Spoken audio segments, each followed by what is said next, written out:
Hubo un momento en la historia en el que la investigación médica no tenía comités de ética, ni consentimientos informados, ni protocolos aprobados por expertos. Un momento en el que la pregunta no era si se debía hacer un experimento, sino simplemente si se podía. Y gracias a la libertad, a veces peligrosa, la medicina logró avances enormes. Vacunas, antibióticos y tratamientos que hoy salvan millones de vidas. Pero también hubo investigaciones que cruzaron límites que nunca debieron cruzarse. Experimentos hechos sin consentimiento, pacientes que no sabían que estaban siendo estudiados y personas que fueron tratadas más como material de laboratorio que como seres humanos. Lo interesante es que muchas de las reglas que hoy protegen a los pacientes nacieron precisamente después de esos errores. Después de momentos en los que la ciencia tuvo que detenerse y preguntarse algo fundamental. ¿Hasta dónde podemos llegar cuando investigamos en humanos? Hoy en Entre Tubos vamos a recorrer algunos de los episodios de la historia de la investigación clínica que obligaron a la medicina a crear algo que hoy parece obvio, pero que en realidad es relativamente reciente. La ética en investigación. Hola a todos y a todas, bienvenidos a un nuevo episodio de Entre Tubos Podcast. Este es un episodio que desde hace rato quería hacer.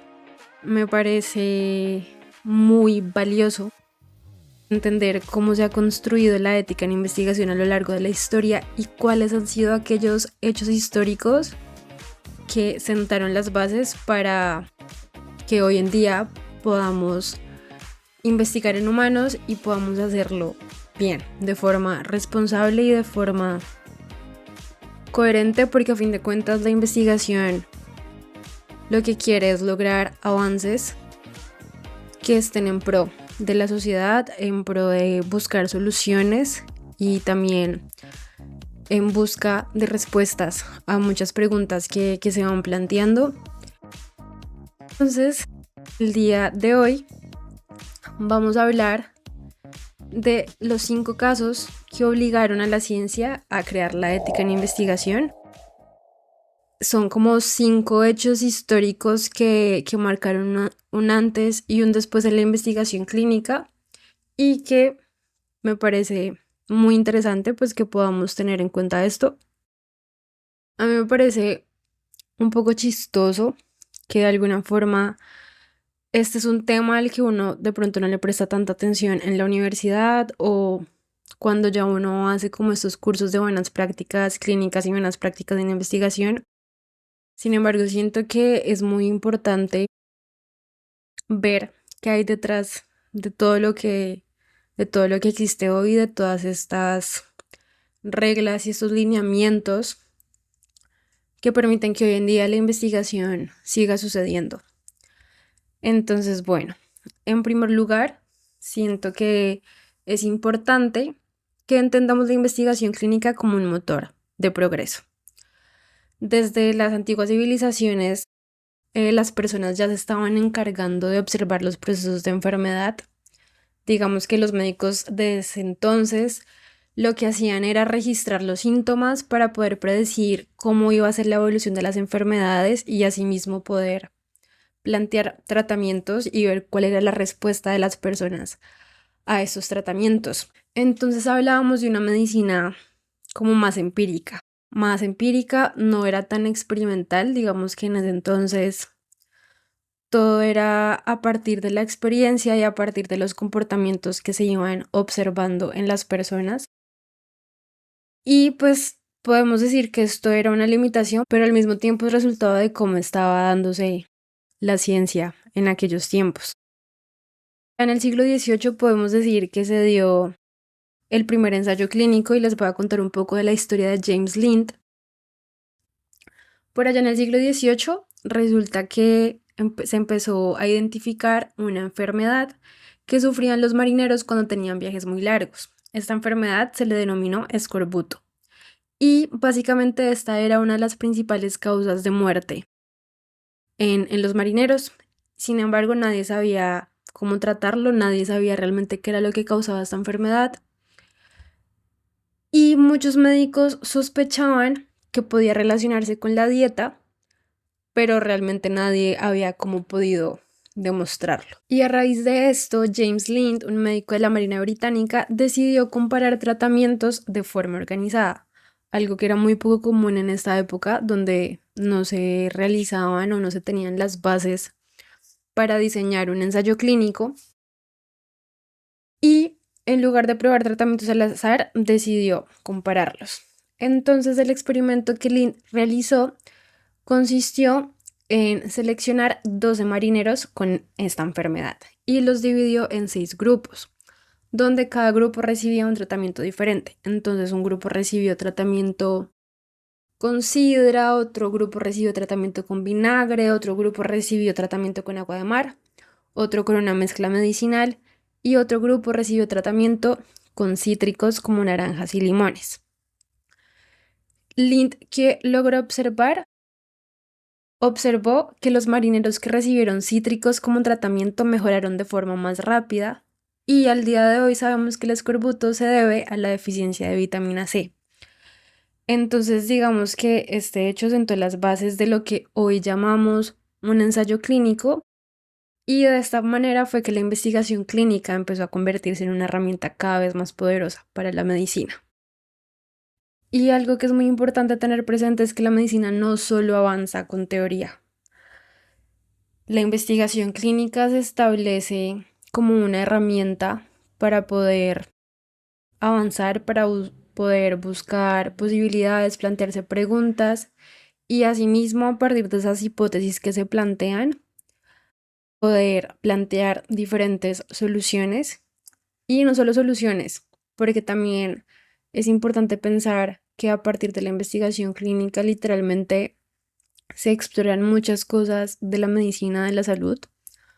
Si nos cerramos pues al campo como de la investigación clínica, porque pues obviamente hay investigación a muchos niveles de la sociedad y básicamente la investigación clínica ha sido esa herramienta que nos ha permitido avanzar y que ha sido la base de la medicina moderna. Sin embargo, hace unos años había un problema y es que durante mucho tiempo no existieron reglas claras sobre cómo investigar y sobre todo cómo investigar con humanos. Entonces, durante gran parte del siglo XIX y principios del siglo XX, como no existían regulaciones claras, básicamente los investigadores estaban en el derecho o en la libertad de decidir cómo hacer los experimentos, de evaluar qué riesgos eran aceptables y de considerar si los pacientes debían o no saber en qué estaban participando. Con esto entendemos que la investigación clínica ha representado algo muy valioso. Sin embargo, durante mucho tiempo la ciencia avanzó con muy pocas reglas sobre cómo investigar en seres humanos, hasta que llegaron algunos casos que obligaron a la medicina a enfrentarse a una pregunta incómoda. ¿Qué pasa cuando la búsqueda de conocimiento pone en riesgo a las personas? Hace algunos años la investigación médica no tenía límites, no había condiciones éticas que condicionaran el proceder médico y profesional, no había responsabilidad ni consideración alguna que garantizara la seguridad y el bienestar de quienes practicaban investigaciones clínicas. Históricamente, la ética en la investigación ha estado influenciada significativamente por experiencias pasadas, donde la falta de consideración ética tuvo consecuencias gravísimas para demasiadas personas. Entonces, la pregunta es, ¿qué pasaba antes de que existiera la ética en la investigación médica? Les voy a contar entonces sobre algunas investigaciones que ocurrieron hace algunos años que sentaron las bases para lo que hoy conocemos como ética en investigación. En primer lugar, les voy a hablar de los experimentos médicos nazis.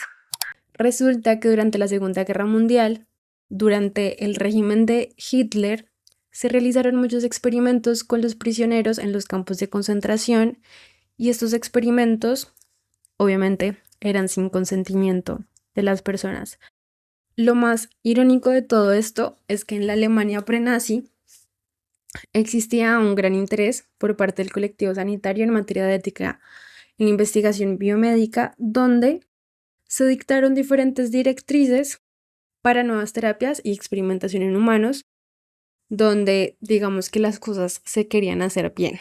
Entonces se recogían los principios, por ejemplo, de beneficencia, de no maleficencia, la autonomía del paciente, etc. E incluso se había prohibido la experimentación con personas en condiciones vulnerables.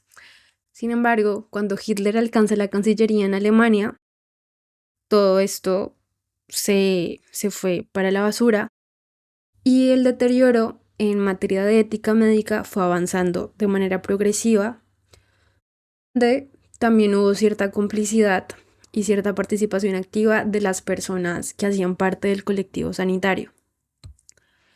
Durante el régimen de Hitler, los experimentos se centraron en 3 temas: la sobrevivencia del personal militar, las pruebas de fármacos y tratamientos y el avance de las metas raciales e ideologías de los nazis. Realmente fueron muchos los experimentos que se realizaron. Se realizaron pruebas de hipotermia, se realizaron experimentos en relación con infecciones e incluso se realizó la esterilización forzada de muchas personas. Los prisioneros en su mayoría, como sabemos, eran judíos. También se encontraban personas gitanas, prisioneros de guerra soviéticos y alemanes discapacitados. Y todas estas personas fueron coercionadas a participar y nunca hubo un consentimiento informado. O sea, estas personas realmente nunca, por las condiciones en las que se encontraban, pues nunca pudieron decidir, sino que fueron obligadas y sometidas literalmente a una tortura. Los experimentos resultaron en muertes, en desfiguración y en discapacidad permanente. Por ejemplo, entre algunos de los experimentos se realizaron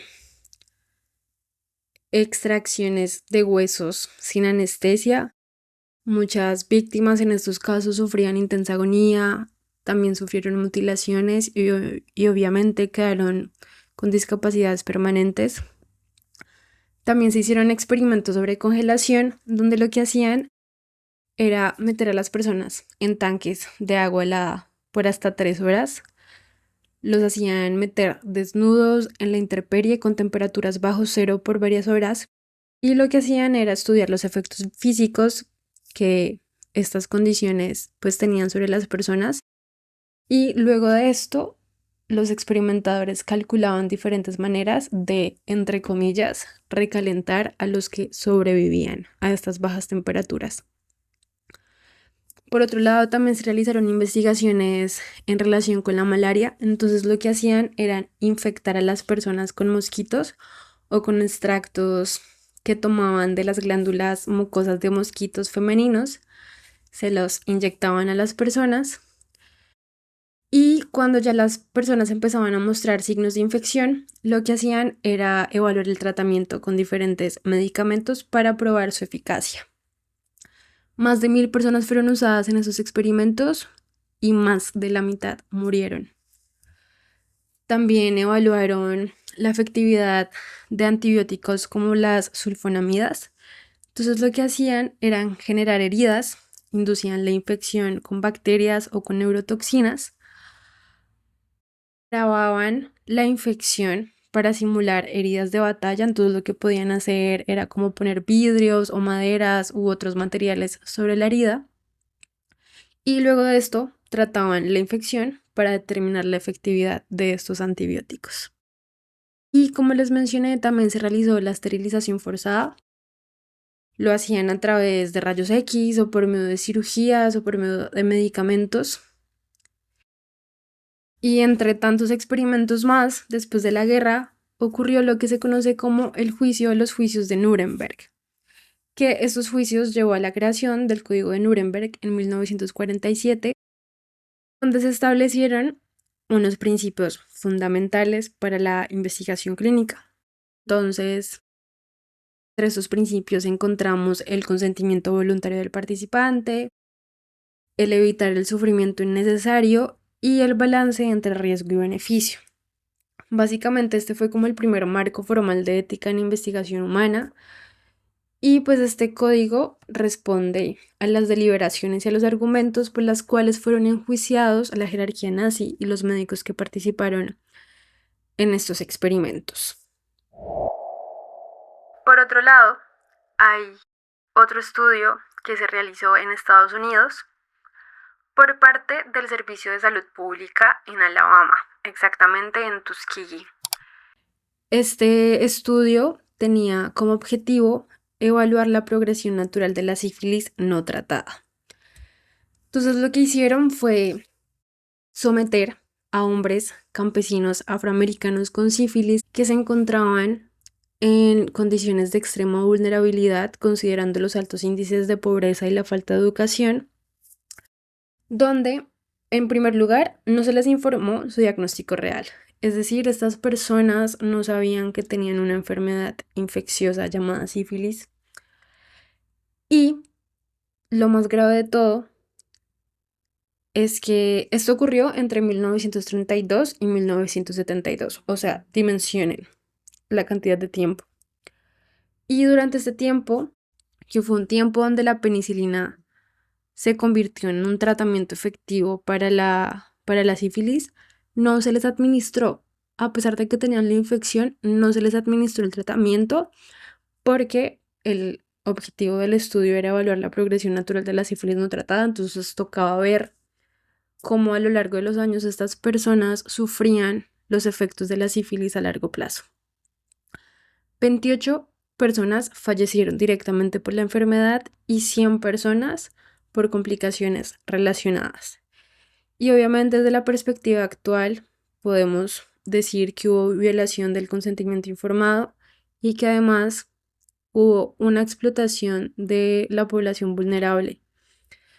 Como consecuencia de este hecho, se creó la Comisión Nacional para la Protección de los Sujetos Humanos de la Investigación Biomédica y Conductual, y a raíz de esto se creó el informe de Belmont en 1979, donde se dio el establecimiento de principios clave que son el respeto por las personas, la beneficencia y la justicia.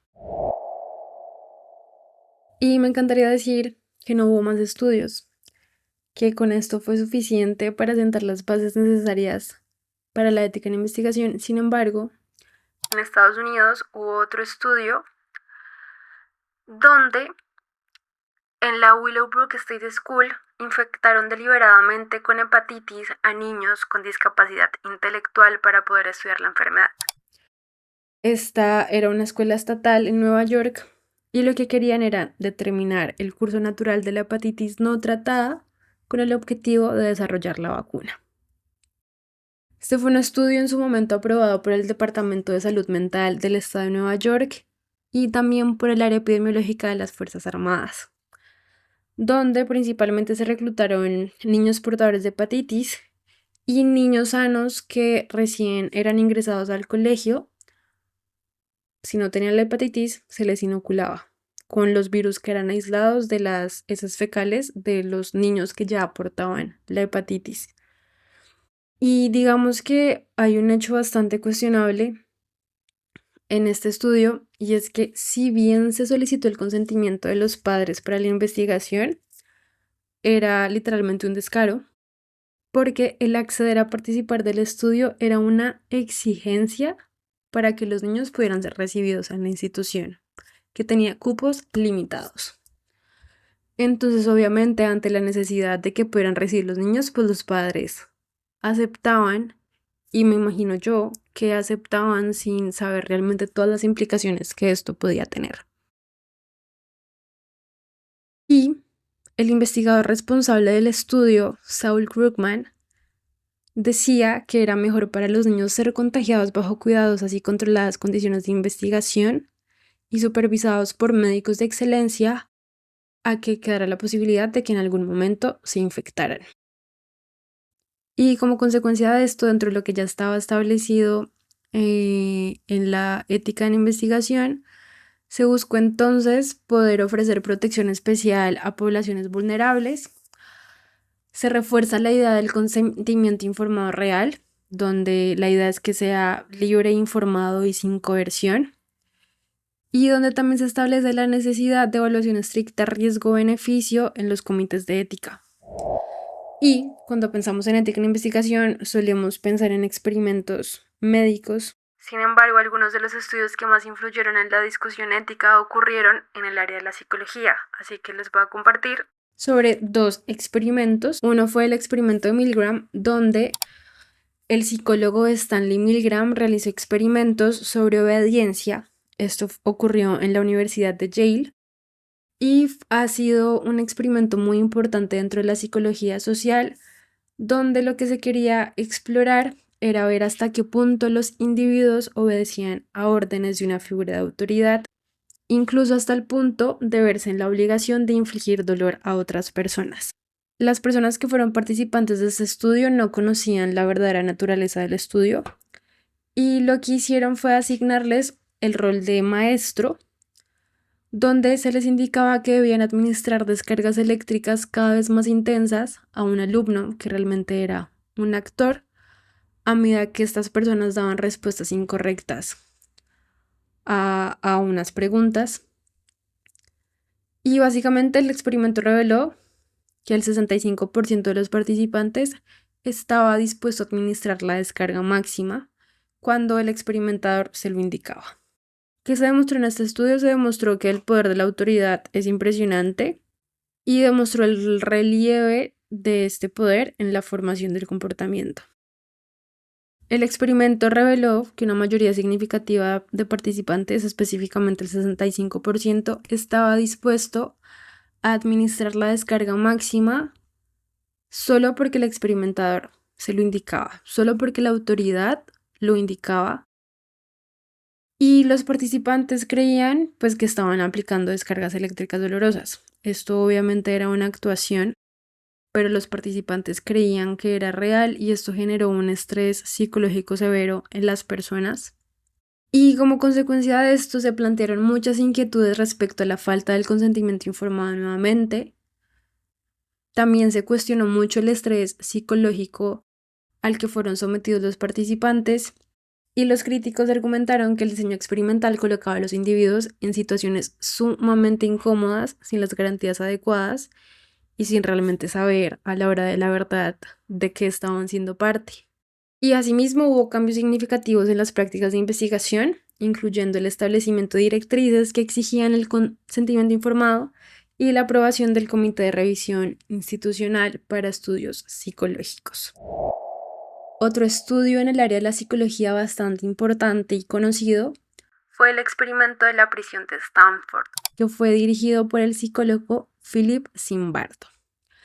Aunque no era una investigación médica como tal, tuvo un gran impacto en las normas éticas, especialmente en lo que se relaciona con el daño psicológico y con la supervisión de los estudios. Este experimento tuvo como objetivo estudiar cómo los roles sociales influyen en el comportamiento humano, donde básicamente la idea central era ver qué pasaba si personas comunes asumían roles de guardias y prisioneros en el contexto, pues, de una prisión. Entonces, lo que hicieron fue reclutar 24 estudiantes universitarios, supuestamente de manera voluntaria, y se les asignó al azar dos roles, el rol de guardia y el rol de prisionero. Y se construyó una prisión simulada en el sótano de la Universidad de Stanford. Dentro de los elementos importantes del experimento, hay que considerar que los guardas tenían uniformes y gafas oscuras. Los prisioneros fueron arrestados por la policía para aumentar el realismo, es decir, se simuló el momento del arresto y a pesar de que el experimento estaba planeado para que durara 2 semanas, terminó durando 6 días, considerando las condiciones inhumanas y los abusos que se estaban ejerciendo sobre las personas. Y bueno, estas historias realmente no fueron simples errores aislados en la historia de la investigación, sino que fueron momentos que obligaron a la comunidad científica a enfrentarse a la pregunta de qué límites debe tener la investigación cuando involucra a seres humanos. Porque si algo queda claro después de estos casos es que el avance científico por sí solo no garantizaba que las personas estuvieran protegidas. Y fue precisamente en ese contexto donde empezó a tomar forma algo que hoy consideramos fundamental en la ciencia, la bioética moderna. La bioética surgió entonces a mediados del siglo XX como respuesta y como reacción a estas situaciones en las que se vulneró sistemáticamente la dignidad de las personas. Surgieron entonces documentos como el Código de Nuremberg, la Declaración de Helsinki y el Informe de Belmont, que lo que hicieron fue establecer los principios que hoy guían la investigación científica en todo el mundo.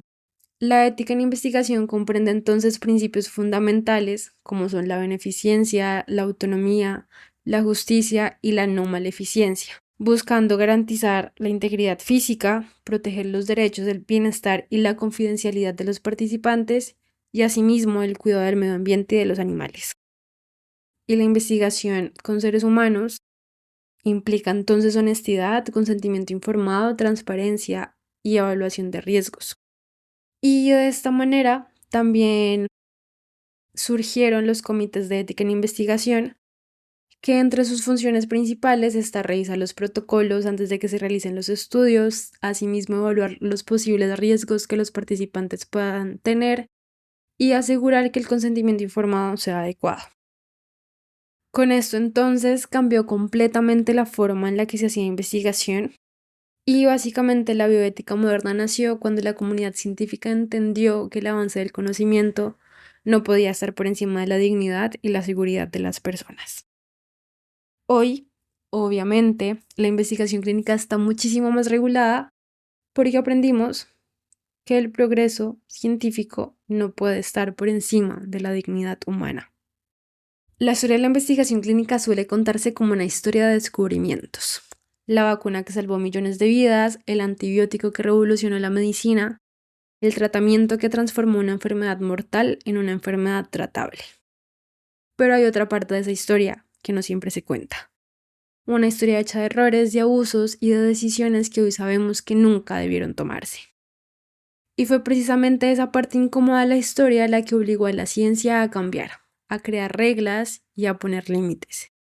Y a recordar algo que debería ser obvio, pero que no siempre lo fue, que detrás de cada muestra, detrás de cada ensayo clínico y de cada dato hay una persona. Hoy la investigación clínica sigue siendo una de las herramientas más poderosas para mejorar la salud humana, pero también es una de las áreas donde la responsabilidad ética es más grande. Porque avanzar en la ciencia no es solo descubrir más, también es aprender a cómo hacerlo mejor. Esto ha sido todo por el episodio de hoy. Espero les haya gustado, espero se lo hayan disfrutado.